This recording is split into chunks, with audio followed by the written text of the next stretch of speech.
Good morning student, स्वागत है आज की क्लास में आपका। आज का हमारा टॉपिक है उदारवादियों का मूल्यांकन। उदारवादियों के बारे में हमने काफ़ी कुछ पढ़ लिया है और आज के टॉपिक में हम उदारवादियों के मूल्यांकन को पढ़ेंगे कि क्या उनके काम रहे जिससे राष्ट्रहित हुआ या राष्ट्रीयता को बढ़ावा मिला, या राष्ट्र के लिए उन्होंने क्या किया, क्या उनका योगदान रहा। एक तो हम उनके योगदान के विषय में बात करेंगे, दूसरा उनकी कमियों के बारे में भी बात करेंगे साथ साथ में कि क्या उनकी कमियां रही। तो सबसे पहले उनके मूल्यांकन को पढ़ने से पहले हम बात करेंगे उग्रवादियों का योगदान। उग्रवादियों का योगदान। तो उग्रवादियों के योगदान में हम बात करेंगे, पहला जो पॉइंट है, राष्ट्रीय आंदोलन को संघर्षशील बनाना। राष्ट्रीय आंदोलन को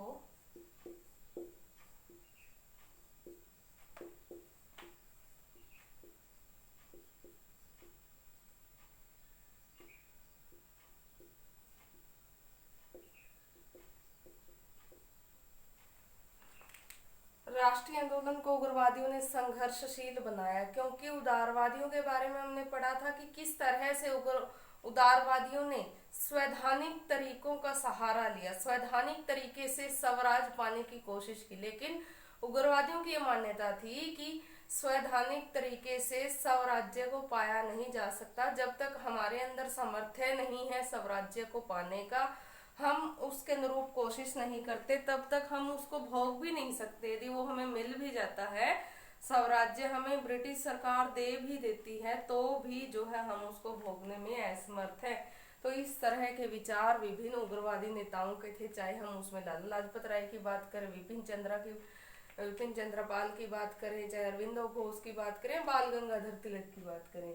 तो उन नेताओं ने राष्ट्रीय आंदोलनों को संघर्षशील बनाया, स्वराज्य का पाठ लोगों को पढ़ाया। स्वराज्य से उनका मतलब था कि पूर्ण रूप से स्वतंत्रता हासिल करना, ब्रिटिश गवर्नमेंट को यहाँ से जड़ से खदेड़ना। और इस बात की पुष्टि जो है उन्होंने यहाँ हमने देखा कि 1905 में बनारस अधिवेशन से ही वो कोशिश कर रहे थे स्वराज्य के पास जो प्रस्ताव है वो पारित करवाने के, लेकिन वो हो नहीं सका। 1906 में स्वराज्य का प्रस्ताव पास कर दिया गया कलकत्ता अधिवेशन में। हालांकि उदारवादी नेता दादा भाई नौरोजी ने ही उसकी अध्यक्षता की थी, हमने लास्ट लेक्चर में पढ़ा भी था। तो उन्होंने जो है वो स्वराज्य की घोषणा तो कर दी, लेकिन इस तरह से द्वंद्व की स्थिति बनी रही। और 1907 में सूरत में हुए कांग्रेस के अधिवेशन में उग्रवादियों और उदारवादियों के बीच बढ़ते हुए मतभेद को देखते हुए कांग्रेस का दो दलों में विभाजन हो गया और 1914 तक वो स्थिति जो है बरकरार रही। तो इस सब से जो है आगे आने वाले समय में हमने देखा कि उनका स्वराज्य प्राप्ति का ये लक्ष्य आगे 1929 के लाहौर अधिवेशन में पूर्ण स्वराज्य के प्रस्ताव को उन्होंने पास करवा दिया। तो राष्ट्रीय आंदोलनों को उन्होंने संघर्षशील बनाया, युवाओं को जोड़ा अपने साथ, बहुत सारे अन्य आम जनता के साथ लेकर के वो चलने वाले थे। आम जनता को उन्होंने साथ लेकर के वो चले और उनको सिखाया कि किस तरह से अपने जीवन की आहुति दे करके ही हम स्वराज्य को पा सकते हैं। दूसरा है राष्ट्रीय आंदोलनों में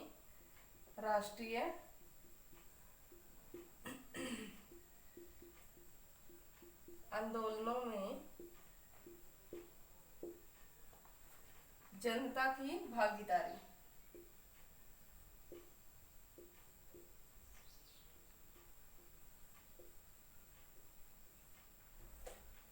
तो राष्ट्रीय आंदोलनों में जनता की भागीदारी को उन्होंने सुनिश्चित किया, बढ़ाया, क्योंकि राष्ट्रीय आंदोलनों में जनता को साथ लेकर के चलना चाहते थे। उनकी ये मान्यता थी कि जब तक आम जनता हमारे साथ नहीं जुड़ेगी तब तक हम अपने लक्ष्य को नहीं पा सकते। एक भीड़ का होना बहुत जरूरी है, उनकी जो मान्यता थी। उदारवादियों की यदि हम बात करें तो वो चाहते थे कि एक विशिष्ट वर्ग ही जो है आगे अगुवाई कर सकता है और पूरे देश की तरफ से अपनी बातें ब्रिटिश गवर्नमेंट के सामने रख सकता है और संवैधानिक तरीके ही उसके लिए उचित हैं। लेकिन इसके विपरीत इन्होंने राष्ट्रीय आंदोलनों में जनता की भागीदारी को सुनिश्चित किया और उसको बढ़ावा दिया। जनता की भागीदारी के साथ साथ उन्होंने जिसमें जो है नवयुवक शामिल थे, आम जनता शामिल थी और गरीब जनता उसमें शामिल थी, और मुख्य रूप से स्त्रियों का भी योगदान कहा जा सकता है कि स्त्रियों का भी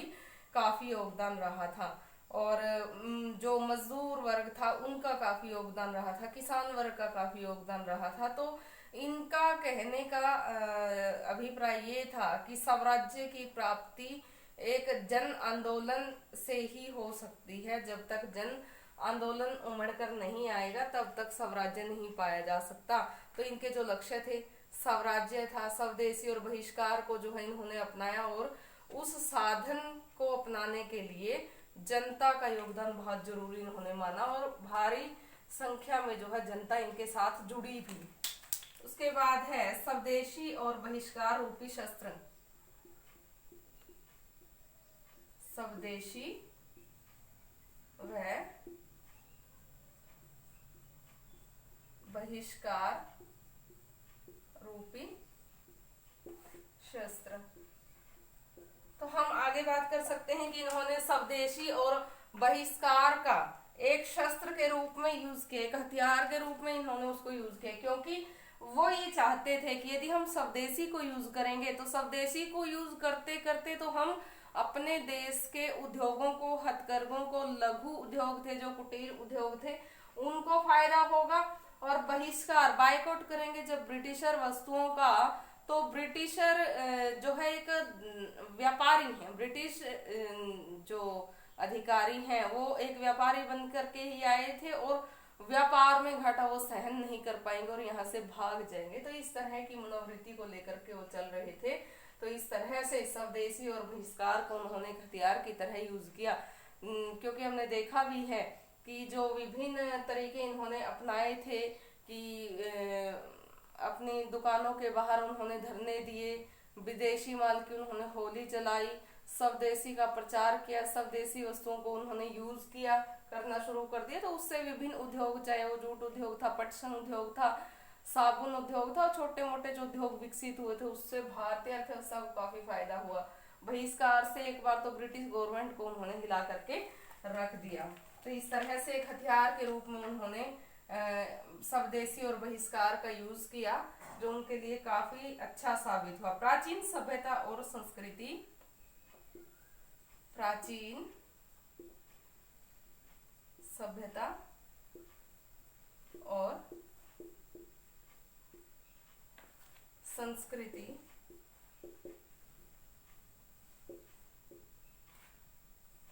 के गौरव में वृद्धि।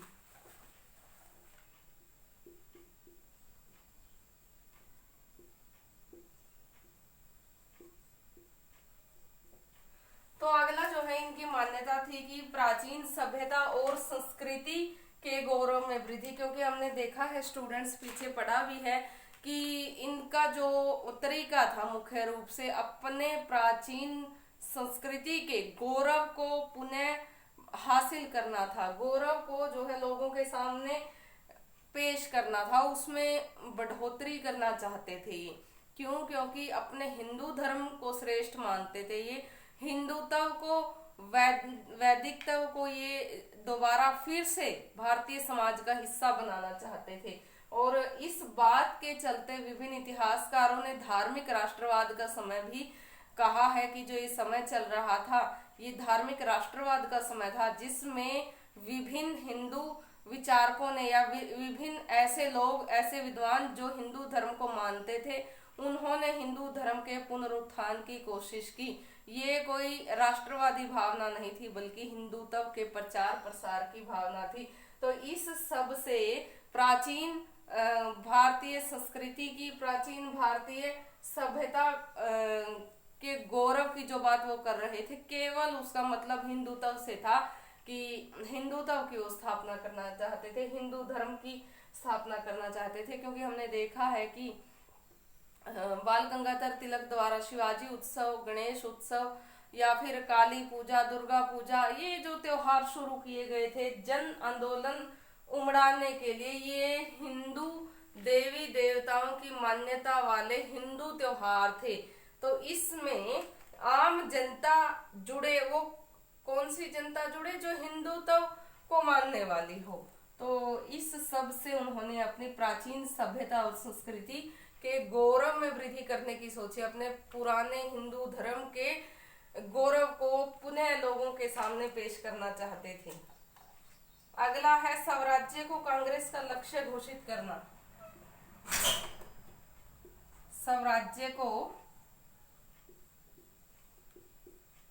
कांग्रेस का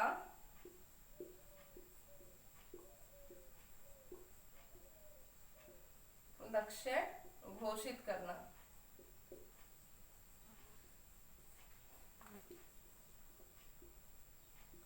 स्वराज्य को उन्होंने कांग्रेस का लक्ष्य घोषित कर दिया। क्यों? क्योंकि हमने देखा कि 1906 में कलकत्ता अधिवेशन में चाहे उदारवादी नेता Dadabhai Naoroji grand old man of India कहे जाने वाले वयोवृद्ध पुरुष को उस सम्मेलन में अध्यक्ष चुन लिया गया था कलकत्ता अधिवेशन में, लेकिन फिर भी उन्होंने भी इनको खुश करने के लिए, उग्रवादियों को खुश करने के लिए स्वराज्य का लक्ष्य मान लिया और स्वराज्य का लक्ष्य तय कर लिया गया। लेकिन स्वराज्य के उस लक्ष्य पे गौर नहीं किया गया। इसी विवाद के चलते अगले साल हुए अधिवेशन में दोनों दलों का विभाजन हो गया। गर्म दल और नरम दल के रूप में जो है हमारे सामने कांग्रेस का बंटवारा हो गया, जो 1916 तक आगे चला। और हमने देखा कि 1929 में लाहौर में इसी बात के चलते 1929 लाहौर अधिवेशन में स्वराज्य का प्रस्ताव पास कर लिया गया। स्वराज्य का मतलब यहाँ पे पूर्ण स्वतंत्रता से था। वो यहाँ से अंग्रेजों को पूर्णतः खदेड़ना चाहते थे, तो यहाँ पे स्वराज्य को पाना चाहते थे। स्वराज्य का जो लक्ष्य उन्होंने 1905 में निर्धारित किया था, वही जो है आगे आने वाले समय में 1929 के अधिवेशन का पर्याय बना और 1929 में पूर्ण स्वतंत्रता का प्रस्ताव पास कर लिया गया। राष्ट्रीय शिक्षण संस्थानों की स्थापना। राष्ट्रीय शिक्षण संस्थानों की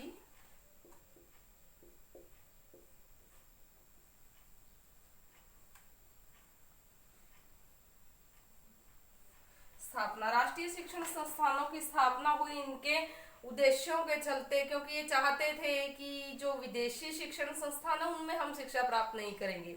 इसके विपरीत उदारवादी पाश्चात्य शिक्षा के समर्थक थे।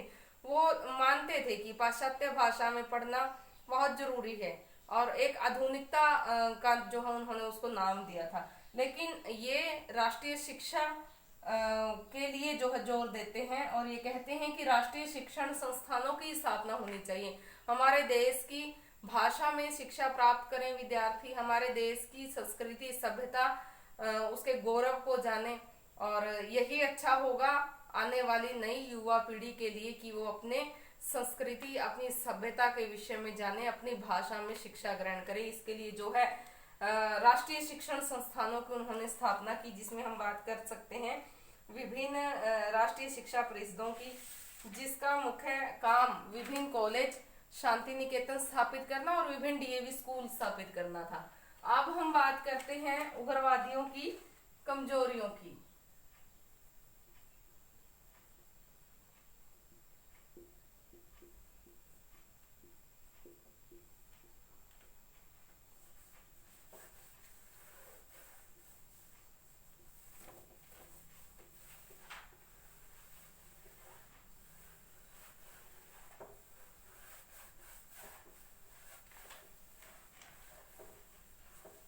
उग्रवादियों की कमजोरियों में पहला है कांग्रेस में फूट पड़ने से।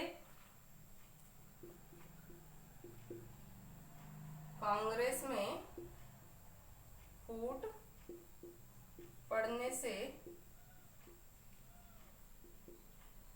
आंदोलन का कमजोर होना। कांग्रेस में फूट पड़ गई 1907 में। स्टूडेंट्स हमने पीछे पढ़ा था सूरत अधिवेशन में, और ये हुआ क्यों था? क्योंकि उदारवादियों के और उग्रवादियों के आपसी उद्देश्य नहीं मिल रहे थे, आपसी मनमुटाव चल रहे थे, विवाद चल रहे थे, जिसके चलते कांग्रेस में फूट पड़ गई 1907 में सूरत में सूरत में अधिवेशन हुआ था जो उसमें, और इस तरह से कांग्रेस का दो भागों में बंटवारा हो गया। तो यहाँ पे कांग्रेस में पड़ी फूट का विदेशी सरकार ने, ब्रिटिश सरकार ने भरपूर लाभ उठाया। और उदारवादी तो कांग्रेस में जो उदारवादी दल था वो तो ब्रिटिश सरकार का समर्थक था, लेकिन इसके बावजूद जो उग्रवादी लोग थे वो ब्रिटिश सरकार के समर्थक नहीं थे, अपितु वो उसके विपरीत थे। तो ब्रिटिश सरकार की काफी यातनाएं उग्रवादियों को सहनी पड़ी, और इस फूट से कांग्रेस के जो उग्रवादी दल के आंदोलन थे उनको काफी यातनाएं सहनी पड़ी और वो काफी कमजोर पड़ गए। दूसरा है सरकार का दमन चक्र।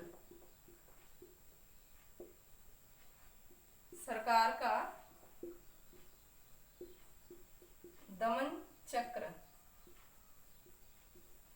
तो सरकार ने दमन का सहारा लिया, जैसे कि उग्रवादियों ने कोशिश की कि सरकार के खिलाफ उन्होंने विभिन्न समाचार पत्रों में अपने लेख छपवाए, चाहे बाल गंगाधर तिलक का द केसरी और द मराठा में विभिन्न सरकार विरोधी जो बातें छपी थी।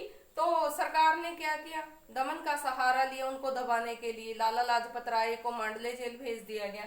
ऐसे ही 1908 में बाल गंगाधर तिलक को जेल में डाल दिया गया, और उनको 1914 तक वहीं 8 साल की जो है कैद हो गई। तो इस तरह से विभिन्न क्रांतिकारी नेताओं के ऊपर दमन चक्र चला सरकार का, और सरकार ने उनकी सरकार विरोधी गतिविधियों को दबाने के लिए दमन का सहारा लिया, जिससे उनके आंदोलन को जो है काफी कमजोरी ही सहनी पड़ी। और 1911 में षड्यंत्रकारी सभा अधिनियम पास किया कि कोई भी ऐसे सभा जो सरकार के विरुद्ध षड्यंत्र करती हुई पकड़ी जाती है तो उसके खिलाफ मुकदमा चलाया जाएगा। और सरकार ने जो है एक प्रेस एक्ट भी पास किया जिसमें विभिन्न समाचार पत्रों के ऊपर काफी सारे प्रतिबंध लगा दिए गए थे। अगला है सांप्रदायिकता को बढ़ावा। सांप्रदायिकता को बढ़ावा। तो यहाँ पे हमने पीछे पढ़ा है कि उग्रवादी जो लोग थे वो हिंदू धर्म, हिंदू संस्कृति, पुरानी सभ्यता के गौरव को पुनः स्थापित करना चाहते थे। तो यहाँ उससे एक और बात सामने आई, एक और कमजोरी साबित हुई देश की। सांप्रदायिकता का जो कॉन्सेप्ट था वो सामने आया, क्योंकि सांप्रदायिकता ऐसे ही पैदा नहीं होती, उसके लिए भी कुछ ना कुछ कारण जिम्मेदार रहते हैं। जब उन्होंने हिंदू त्योहार शुरू किए, हिंदू मेले शुरू किए, हिंदुत्व को उजागर करने की कोशिश की, तो वहां पे मुसलमान जनसंख्या भी थी। तो मुस्लिम जनसंख्या भी कहाँ पीछे रहने वाली थी, या मुस्लिम जनसंख्या में कहाँ कमी थी कि उनके धर्म के बारे में कोई बात नहीं कर रहा था, या फिर हिंदुत्व के ही नारे लगाए जा रहे थे, हिंदुत्व के आधार पे लोग इकट्ठे हो रहे थे, आंदोलन कर रहे थे, हिंदू धर्म के उत्थान के लिए कोशिशें कर रहे थे। तो इसी एवज में 1906 में मुस्लिम लीग की स्थापना हुई, जहां से सांप्रदायिकता का बीज बोया गया, और उस सांप्रदायिकता का भरपूर फायदा उठाया ब्रिटिश गवर्नमेंट ने। तो सांप्रदायिकता को बढ़ावा मिलना शुरू हो गया। ब्रिटिश गवर्नमेंट ने फूट डालो और राज करो की नीति फिर से जो है लागू की, और फूट डालो और राज करो की नीति के तहत ही ब्रिटिश गवर्नमेंट ने अपने लक्ष्य को धीरे धीरे करके जो है आगे मजबूत बनाया कि इनमें फूट डालना बड़ा आसान है, क्योंकि ये लोग अपने हिंदुत्व को नहीं छोड़ते और मुस्लिम अपने धर्म से पीछे नहीं हटेंगे। तो इस तरह से 1906 में मुस्लिम लीग की स्थापना हो गई, और ब्रिटिश सरकार ने इस सांप्रदायिकता को धीरे धीरे करके और बढ़ावा दिया। आगे है अगला पॉइंट, युवाओं का क्रांतिकारी साधनों की तरफ मुड़ना। युवाओं का क्रांतिकारी साधनों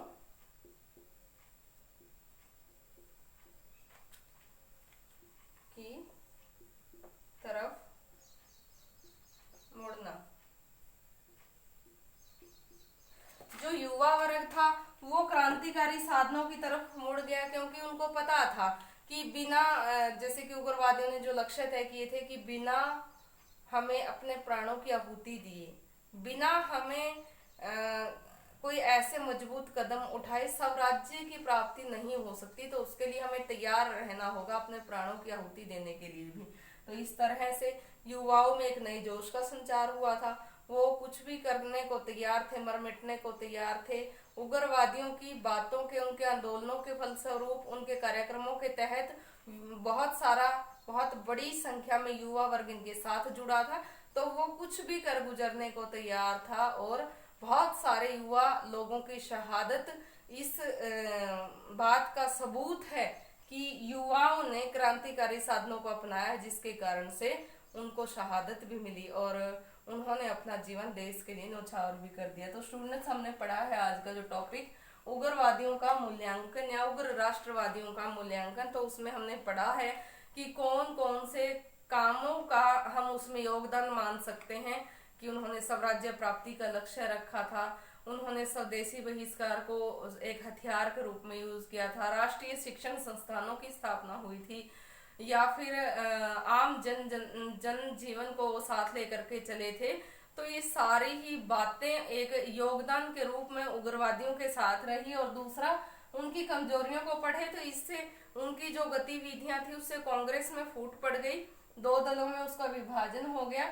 सरकार ने दमन का सहारा लिया, उग्रवादियों की गतिविधियों को दबाने के लिए सांप्रदायिकता को बल मिला और युवाओं ने क्रांतिकारी साधनों को अपनाया। तो स्टूडेंट्स, आज हमने जो टॉपिक पढ़ा है उसको आप अच्छे से रीड करेंगे, वीडियो को अच्छे से देखेंगे, सुनेंगे, और फिर भी यदि आपको कुछ प्रॉब्लम हो, कुछ भी समझ में ना आता हो, तो कमेंट बॉक्स में कमेंट करके आप अपने सॉल्यूशन ले सकते हैं, पूछ सकते हैं कोई भी क्वेश्चन। आज के लिए इतना काफी है। Thank you.